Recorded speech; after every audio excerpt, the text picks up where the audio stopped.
That day that I was laid off, I had a out loud conversation with myself in front of the mirror. And I was like, this is the last day that you're going to feel this way about yourself. And in order for this to change, you have to be all in on all of the things that you want.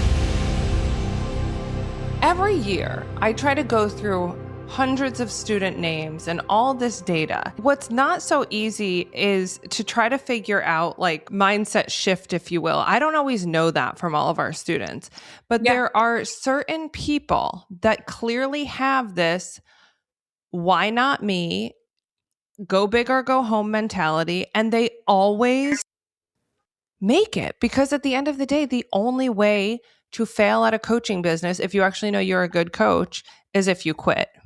It's true. And I mean, I really think it was the second that I decided to be all in on it, because this is not one of those businesses that you can have like one toe in and kind of like, yes, I agree. You do it on the side, but you still have to be entirely in. Just in most things, in relationships, in parenting, you cannot be a half parent. Like it's not going to go well. You have to be all in on that. That day that I was laid off, I had a out loud conversation with myself in front of the mirror. And I was like, this is the last day that you're going to feel this way about yourself. And in order for this to change, you have to be all in on all of the things that you want your life to look like. Yeah. It's so good. It's so good. I just was thinking about this the other day because like something that I've always said is like take plan B off the table. And I don't mean that in a political sense, boys and girls, but I mean your backup plan. Like it has to be out of the way, because the more energy you feed into the backup plan, the less energy you feed into plan A or your business or your dream or your vision. But it's less even about like energy, and it's more about like intention. I feel like whenever we're holding this intention of like going back to our old job or blah, blah, blah, it never allows you to go all in. It literally never, ever, ever allows you to go all in. So the thing I would say play with here, if you're listening, is like, what would it actually look like for you to be all in? And like, what can you do today to get there? I also will say, we are all human having human experiences. And I know Laura will agree with me.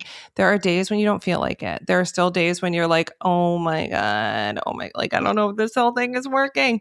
But if you think about it as like choosing all in on a daily basis, for me, I feel like that helped a lot at the beginning. Like it wasn't like, okay, I'm doing this for 3 years. It was like, no, I'm doing this full force today. I'm doing this full force today again and again and again and again until full force is just your new normal. Yeah. And something that worked really well for me, and I do this now with every single one of my clients just because I believe so deeply in the power of doing it. But my coach actually had me write a look back intention letter. So I wrote a letter, and we've all kind of done this, I think, to some extent. I remember doing it for like a time capsule in elementary school, but a little different as an adult. And it certainly hit me different as an adult. But I wrote a letter to myself, and she's like, I want you to get really granular with this. I want you to tell me how things look, taste, smell, what you're feeling a year from now, and what will you have done a year from now. I looked at this letter every day, and if it didn't align to what that letter had in it, I wasn't doing it. It wasn't going to consume my energy.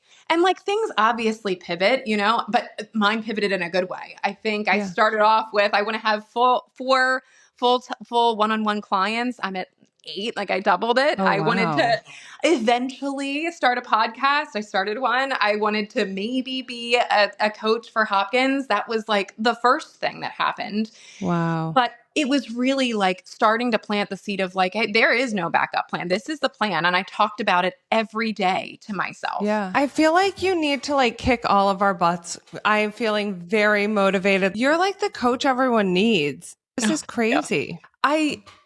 Just to kind of like bring it all home, I need to just know, what do you think? I already know you gave us like what people can do, what the mindset shift is, but like, if you are listening to this and you're feeling very discouraged and you're feeling like a loser or a failure or someone who starts and then quits stuff, what do you think someone should do first, Laura? Like just from your experience of ups and downs.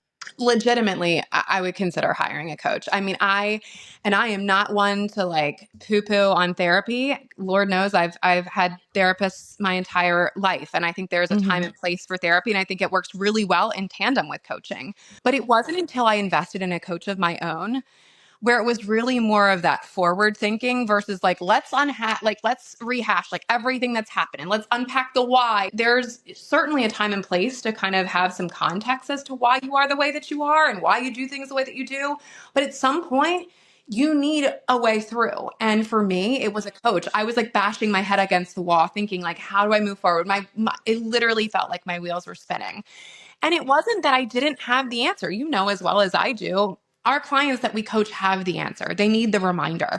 And it really was, it wasn't even just a reminder, but I needed somebody to question me in a different way than I was questioning myself. Wow. Well, this was really great. I feel like we just went through kind of like a mental workout in a good way, like push you to your limits a little bit. I feel like if you need that level of accountability or building your mental toughness, which obviously any business owner does, I'm going to leave all of Laura's info um, at the bottom so you can reach her, you can connect with her.